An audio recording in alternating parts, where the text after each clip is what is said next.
We're going to talk about world building today, um, as it relates to the music, um, but just as an artistic strategy. Um, the new Rocky album that just dropped. I know it's January 18th, right? January 18th. Yeah, January 18th, 2026. Rocky dropped his album on Friday. Early in the year, but best album that I've heard this year, obviously.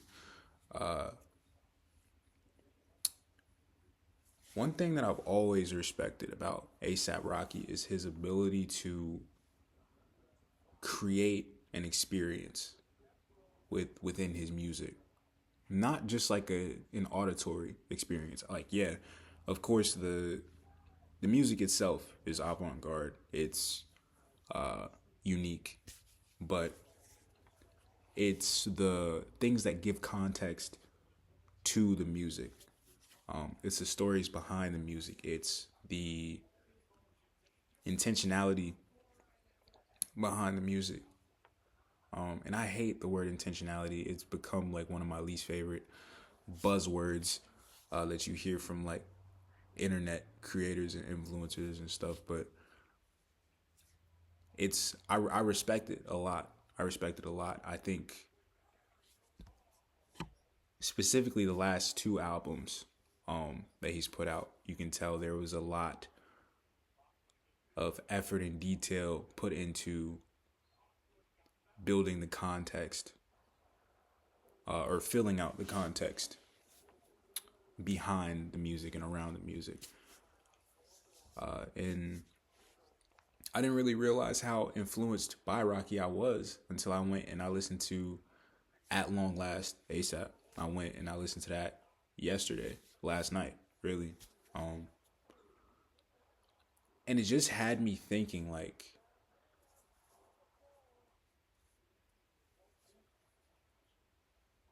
when I look at my own music at this point in time, I feel like the songs are good, but Be Easy Poppy is just the guy that makes them.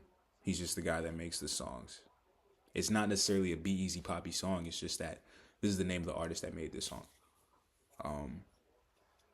I think part of that is because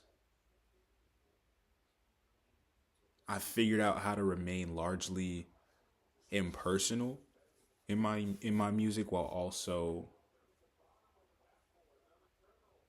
just saying like vague truths that I've experienced and that I have figured out for myself.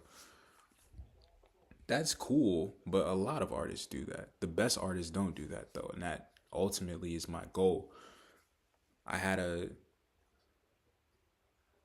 thought bubble, like what separates Jalen Green from Shea Gilgeous-Alexander? Or sorry, flip it around. What separates Shea Gilgeous-Alexander from Jalen Green? Because you think about the prospects that they were coming out of the draft. Shea in 2018, Jalen Green I think in 2021, 2022. It, no, it was 2021. Yeah, because he came out with K. K was 2021. Yeah. Um, Jalen Green was arguably a better prospect coming out of the draft than Shea Gilgeous-Alexander. But Shea, even though he came into the league technically a worse player, has become an MVP, you know, multiple time All NBA player, NBA champion, all of that. Jalen Green has pretty much not developed since he came into the league. And I think the difference between the two is mentality, but also purpose within what they're doing. I think when you look at Shea, the reason Shea is who he is and has become so successful is because he's figured out how to help his team win. You know, like If Shea just decided, oh well, I'm gonna stay with what I'm good at coming into the NBA, he might have become like a Sean Livingston type player where it's like he's good, he's a good rotational guy, athletic, gets to the basket, has a good mid range game. But if he never worked on his weaknesses and he was just like, yeah, like I'm good where I'm at. I'll get better as I get older and stronger. He never would have got to the point he's at now. Although he always had the capacity, he probably never would have got there. I think about it in the sense that he realized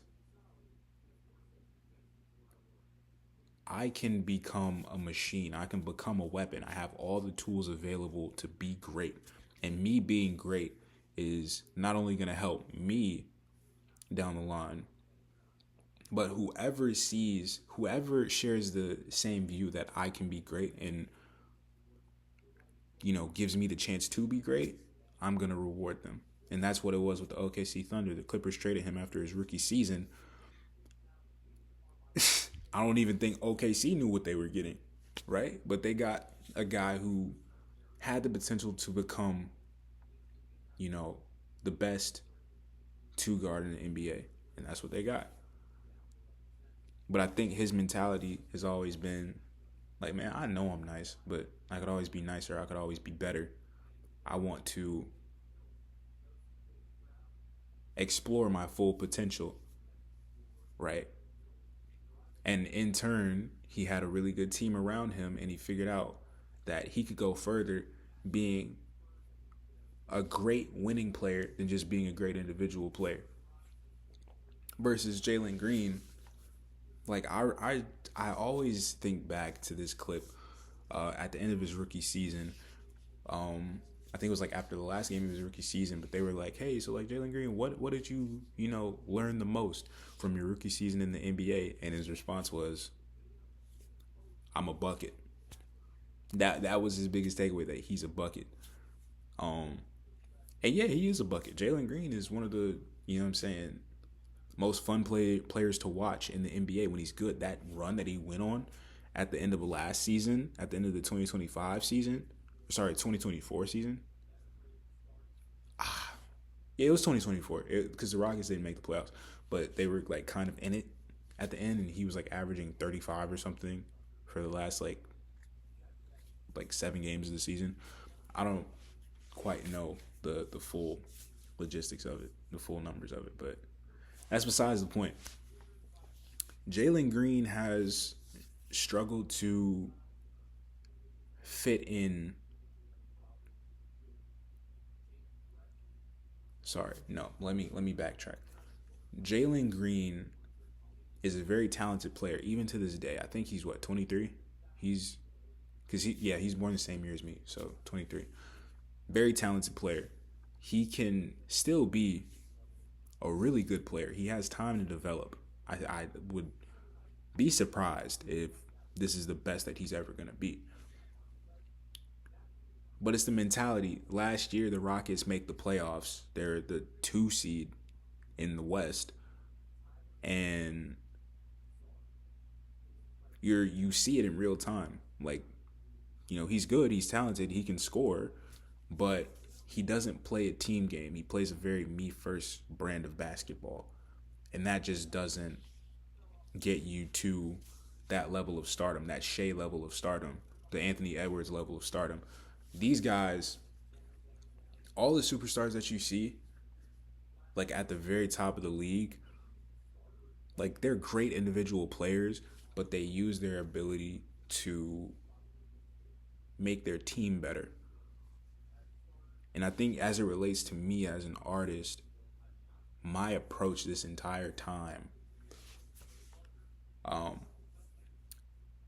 from age 15 when I recorded my first song up until really now, has been more on the Jalen Green side than the Shea side. I'm not looking at music as what can I provide to fans? What can I provide to a label? What can I provide like experience wise to help people out or to make people's lives better or to bring entertainment? I've been looking at it as a mode of self expression for me, first and foremost, because that's what it was, when I first started. It was my best way to express myself and my thoughts. Um, but as the years have gone on, my approach hasn't really evolved with my goals. Um, sorry, my mindset hasn't really evolved with my goals, and my goals within music is to help people. Yeah, the self expression, all of that stuff, that's cool. But as I've gotten older, I've discovered other modes and other um, mediums in which I can express myself properly. The music I'm seeing now, like the little bit of traction that I've got in the last few months, people reaching out and telling me like how these songs are affecting them and how they're interpreting them. There's a visibility that I never really thought I would be able to attain. And this is super early, bro. Like we haven't even gotten into the things that I really want to do within music. But I think now is the realization that I won't get there unless I adjust my approach. You know, think about it from the perspective of like, bro, I know I'm nice. If you've heard my music, you know that I'm nice. That goes without saying.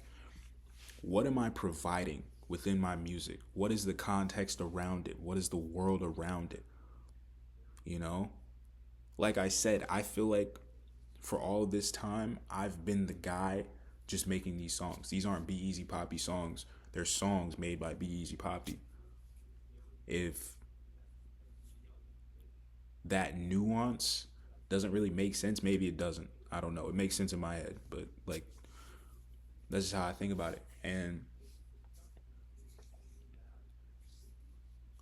I really want to explore ways this year of how I can provide more value within my music. Like what can I do to bring more context to it, and what can I do to provide an experience, even if the music isn't the thing giving you the experience. How can I create an experience that shapes the music or brings context to it? You know, y'all know the video with Virgil where he's talking about the can and he's like, this can is a piece of garbage, but if you put it in the right room, with the right dimensions and all this other stuff, it becomes a piece of art. That's how I feel about like my music right now, bro. Like I want to bring context to it. I want to bring purpose to it. Recently had a talk with a really cool person that I met on the internet. Um, just talking about this type of stuff, and it's really inspired me to take a better look at my music. I feel like I haven't been accepting full responsibility as an artist up to this point. I've still kind of been looking at music selfishly as a way for me to express myself and as a way for me to get fulfillment from it. But it's kind of like this is a responsibility. I have a gift of being able to put words together and say words in a cool way that people like. I haven't accepted the full ramifications of that and the responsibilities that come with that. I think moving forward, I need to continue to have fun with it, of course, but I need to understand that this is life. Like, this is blood. This is what is keeping me alive, bro, and what will keep me alive in the coming years. I need to be more transparent in my influences. I need to actually pull from places outside of myself, right? Simultaneously, I feel like I need to, you know, share myself even more. Not just the impersonal things, not just the safe things. I need to say things that I feel, regardless of if anyone else feels them. Because I've never had an original experience, and I know that. But everything just feels so personal to me. Oh my gosh, I hit the table. Everything feels so personal to me. It's hard for me to let go of things that I felt before, things that I've experienced, things that I've been through. It's hard for me to let go of that. In making music, it really is kind of like, you know, I compare it to like giving your daughter over in marriage, bro. It's like you don't know quite the hands that you're handing her off to. You have a general idea of who you're giving this gift to, but you can never really be sure. And that's scary. It's this thing that you've been protecting for so long, and you're finally, like releasing the grip and accepting whatever happens later. That's very tough. It's very tough for me to do. Um, but it's my responsibility to do it. And there's a demand for me to do that. So even if I'm not ready, bro, I can't protect the music, but I can protect myself. I think that's another layer here. Um, that's been kind of keeping me from being fully transparent. I don't even know what this video is about anymore. We started with world building. Now we're into like super interpersonal things. Uh, but yeah, I think that goes along with it. Like my world around my music, I think is based a lot in transparency. And so if I'm not being transparent in my music, if I'm being vain, if I'm being materialistic, if I'm not sharing the parts of myself that are dying to get out, I'm being creatively irresponsible. And I feel like I've been that way for so long. It's time for me to stop that. So yeah, world building, all that jazz. I'm ending the video.